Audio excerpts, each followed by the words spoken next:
بے قابو عشق ایپیسوڈ نمبر 6۔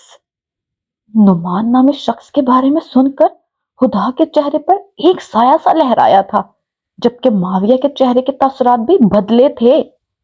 تم دونوں کے چہرے پر اچانک سے ٹینشن کیوں چھا گئی؟ خیر تو ہے؟ یزدان نے مشکوک نظروں سے ان دونوں سے پوچھا۔ نہیں بھائی، وہ آدمی بچ کر بھاگ گیا ہے، ہمیں ڈر ہے وہ دوبارہ سے ہمیں کوئی نقصان نہ پہنچائے، بس اسی لیے۔ ہدا تھوڑا سنبھلتے ہوئے بولی۔ تم دونوں ٹینشن نہ لو بچے، وہ جلدی پکڑا جائے گا۔ اسفن پوری کوشش کر رہا ہے اسے ڈھونڈنے کی۔ یزدان نے دونوں کو حوصلہ دیا۔ گھر پہنچتے ہی ہدا جلدی سے اپنے کمرے کی طرف بھاگی تھی۔ معاویہ بھی اس کے پیچھے ہی گیا تھا، جبکہ یزدان وہی لاؤنج میں بیٹھ گیا تھا۔ ہدا، مجھے لگتا ہے ہمیں بھائی کو اس واقعے کے بارے میں سب بتا دینا چاہیے۔ معاویہ اس کے پیچھے آتے ہی دروازہ بند کرتے ہوئے جلدی سے بولا۔ نہیں، وہ چہرے پر سخت تاثرات سجائے بولی۔ لیکن کیوں؟ اس وقت ہم نے بھائی کو اس لیے نہیں بتایا تھا، وہ پریشان ہوں گے، لیکن اب پانی سر سے گزر چکا ہے، اس نے تمہیں نقصان پہنچانے کی کوشش کی ہے۔ خدا نہ خواستہ کوئی بڑا حادثہ ہو جاتا تو؟ تم نے نہیں بتانا بھائی کو تو میں ہی بتا دیتا ہوں، نہ بتا کر ہم بھائی کو زیادہ پریشان کر رہے ہیں۔ معاویہ نے ایک بار پھر سے اسے سمجھانا چاہا۔ تم ایسا کچھ نہیں کرو گے، سمجھے؟ اور اب جاؤ یہاں سے، مجھے ریسٹ کرنا ہے۔ وہ ایک بازو آنکھوں پر رکھ کر وہیں بیڈ پر دراز ہو گئی، جس کا مطلب صاف تھا وہ وہاں سے جا سکتا ہے۔ معاویہ بھی کندھے اچکاتا اس کے روم سے نکل گیا اور باہر لاؤنج میں جا کر یزدان کے ساتھ بیٹھ گیا اور اس کے کندھوں پر سر ٹکا گیا۔ اس کی اس حرکت سے اتنی پریشانی کے دوران بھی یزدان کے چہرے پر مسکراہٹ رقص کرنے لگی۔ ہدا اور معاویہ ہی تو تھے اس کے جینے کی وجہ۔ وہ بچپن سے ہی ہر طرح کے پیار سے محروم رہا تھا۔ عمر کے جس حصے میں بچے کودتے ہیں، زندگی کو انجوائے کرتے ہیں، یزدان کو اس عمر میں میچور بن کر گھر کے ساتھ ساتھ اپنے دونوں ٹوینز کو سنبھالنا پڑا۔ وہ بھاگتے ہوئے گھر کے اندر داخل ہوا تھا اور جا کر صوفے پر اس کے برابر میں ڈھہ گیا تھا، جہاں وہ پہلے ہی ڈرنک کرنے میں مصروف تھی۔ اس کے اس پر کہنے پر وہ مسکرا دی۔ وہ گالی تو بچ گئی، پتہ نہیں ساتھ کوئی اور لڑکی بھی موجود تھی جس نے اسے بچا لیا، ورنہ آج تو اس کا کام تمام ہو ہی جاتا۔ نعمان نے اس کے مسکراتے ہوئے چہرے کی طرف دیکھ کر کہا۔ تم نے بہت اچھا کام کیا ہے نعمان۔ پھر کیا ہوا؟ ہمارے ایک دشمن کو چوٹ نہیں آئی تو دوسرے کو تو آ ہی گئی ہے نا۔ اب ہماری ایک دشمن نہیں ہے بلکہ تین تین دشمن ہیں، جنہیں ہمیں یزدان کی پراپرٹی پانے کے لیے رستے سے ہٹانا ہوگا۔ رمشا اس کی طرف ڈرنک کا گلاس بڑھاتے ہوئے بولی تو ڈرنک کا گلاس تھام کر اس کے تھوڑے اور قریب ہو کر بیٹھ گیا۔ اسے لگا تھا اس کی غلطی کی وجہ سے رمشا اس پر غصہ ہوگی، اس سے ڈانٹے گی، لیکن یہ کیا، وہ تو اس سے خوش تھی۔ تم ٹینشن نہ لو، ان تینوں کو ہم اپنے رستے سے ہٹا دیں گے جلد ہی۔ یہ کہتے ساتھ ہی وہ اس کے ہونٹوں پر جھکنے لگا، جب رمشا نے درمیان میں ڈرنک کا گلاس کر کے اپنے اور اس کے درمیان میں فاصلہ بنایا۔ پہلے تم اپنا کام مکمل کرو، یہ سب بعد میں، ابھی بہت ہو گئی ڈرنک۔ اپنے آدمی کو کال کرو اور ان تینوں پر نظر رکھنے کا بولو، ہمارے پاس وقت کم ہے، ہم کوئی بھی موقع ہاتھ سے جانے نہیں دے سکتے۔ اس کے حکم کی تعمیل کرتے نعمان نے کسی کو کال کی تھی اور پھر دوسری طرف سے پازیٹیو رسپانس ملتے ہی دونوں کمینی ہنسے تھے۔ رمشا اپنا اگلا لاہ عمل تیار کر چکی تھی، اسے اب صحیح موقع کی تلاش تھی۔ کب وہ تینوں باہر نکلے اور وہ موقع کا فائدہ اٹھا کر ان سے اپنا بدلہ لے۔ وہ جو اتنے دنوں میں چپ بیٹھی تھی، اپنا اگلا کوئی لاہ عمل تیار کر رہی تھی۔ یہ خاموشی طوفان کے آنے سے پہلے کی خاموشی تھی۔ وہ دشمن کو کسی بھی طرح کا بچ نکلنے کا کوئی موقع نہیں دینا چاہتی تھی۔ آج ایک ہفتے کے بعد وہ مکمل صحت یاب ہو کر آفس آئی تھی۔ یزدان اور وہ آج کی میٹنگ کے بارے میں کچھ ضروری پوائنٹ ڈسکس کر رہے تھے، تبھی دھڑام سے آفس کا دروازہ کھلا تھا اور دو ہستیاں ایک دوسرے سے لڑتی جھگڑتی آفس کے اندر داخل ہوئی تھی۔ اپنے کام کے دوران مداخل ہونے پر یزدان نے